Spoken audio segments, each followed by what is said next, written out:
সময়টা ছিল 2014, আমি তখন ক্লাস 4-এ পড়তাম। স্কুল থেকে গরমের বন্ধ দেওয়া হলো 1 সপ্তাহ। তো আমি বাসায় যে আম্মুকে বললাম, আম্মু অনেকদিন মামা বাড়ি যাই না, গরমের বন্ধ দিছে স্কুলে, তো মামাদের বাড়িতে বেড়ে আসি। আম্মু বলল তোমার আব্বুকে বলো। আব্বুকে গিয়ে বললাম, আব্বু মামাদের বাড়ি বেড়াতে যাব, স্কুল বন্ধ দিছে। আব্বু বলল এখন বেড়াতে যাবি? যা তাহলে, বেশি দিন বেড়াস না, তাড়াতাড়ি চলে আসিস। আম্মু বলল আজ তো বৃহস্পতিবার, কাল যাস, কাল তো শুক্রবার, কাল আমি ডাক্তার কাছে যাব, ওখান থেকে ওষুধ কিনে নিয়ে তোর এগিয়ে দিয়ে আমি চলে আসব। খুশিতে আমি আত্মহারা, তাড়াতাড়ি গিয়ে ব্যাগ টেক গুছিয়ে রেখে দিলাম, পরের দিন সকালে যেতে হবে। মামাদের বাসা আমাদের বাসা থেকে বেশি দূর না, 20 টাকার ভাড়া। আম্মু ওষুধ কিনে আমাকে মামা বাড়ি রেখে বাসায় চলে গেল। দিনটা খুব ভালোই কাটছিল আমার মামা বাড়ি গিয়ে। আমরা 1 বছর কয়জন ছিলাম, মামাতো ভাই মামাতো বোন। অনেক ভালো লাগতো মামাদের বাড়িতে গেলে। মাঝখানে একটা দিন চলেও গেল।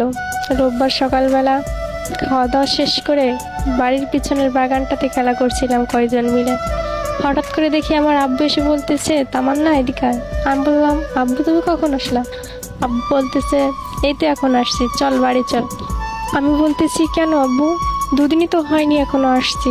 আব্বু বলতেছে, তোকে ছাড়া ভালো লাগে না বাড়িটা ফাঁকা ফাঁকা লাগে, চল আমার সাথে চল, বাজার করে নিয়ে ওদিক দিয়ে চলে যাব। সেদিন ছিল হাটের দিন, আমাদের ওখানে হাট বসতো রবিবারে। আমিও জেদি বাচ্চা, আমি বললাম না আমি যাব না এখন, তুমি চলে যাও, আমি কদিন থেকে তারপর যাব। আমার আব্বুর মুখটা কেমন জানি ভারী হয়ে গেল। 20 টাকা হাতে দিয়ে বলল, আচ্ছা ঠিক আছে, কিছু কিনে খাস। তাই বলে বেশিক্ষণ আর দাঁড়ালো না আব্বু, তাড়াতাড়ি বাড়ির দিকে রওনা দিল। আমি একবার ভাবলাম আব্বুর কি হলো, হঠাৎ করে মন খারাপ করে আবার চলে গেল। ভেবেও আর ভাবলাম না, তাড়াতাড়ি গিয়ে ওদের সাথে আবার যোগ দিলাম খেলায়। দুপুরবেলা খাওয়া দাওয়া শেষ করার পর মামার রুমে যে টিভি দেখতে লাগলাম। টিভি দেখতেছি কিন্তু আমার মনে কোনো শান্তি হচ্ছে না।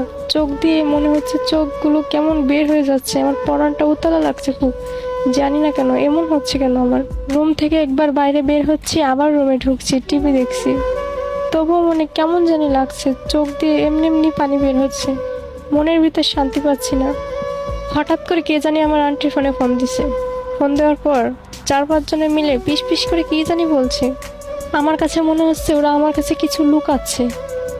এরপর আন্টি আমাকে এসে বলতেছে, তোর আব্বু অনেক অসুস্থ, তাড়াতাড়ি চল, বাড়িতে যেতে হবে এখনই। এর ভিতর মামা দৌড় দিয়ে এসে বলতেছে, তামান্না কোথায়? তামান্না, ওকে কেউ কিছু বলিস না, তাড়াতাড়ি রেডি হ, তামান্নার আব্বু বাজার করতে গিয়ে স্ট্রোক করছে।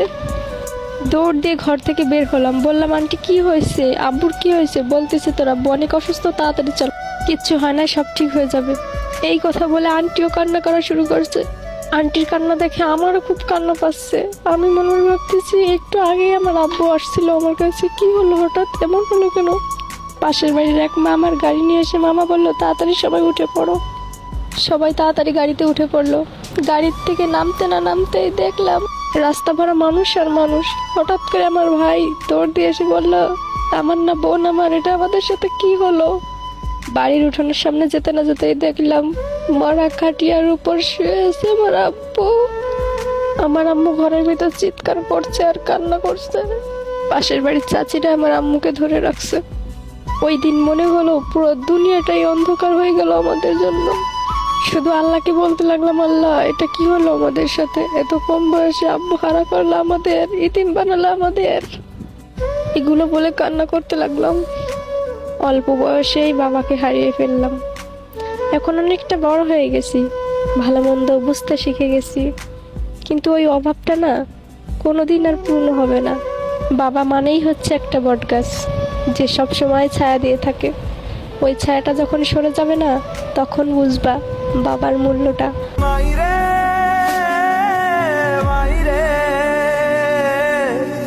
मुझसे ही रूठी मेरी परछाई।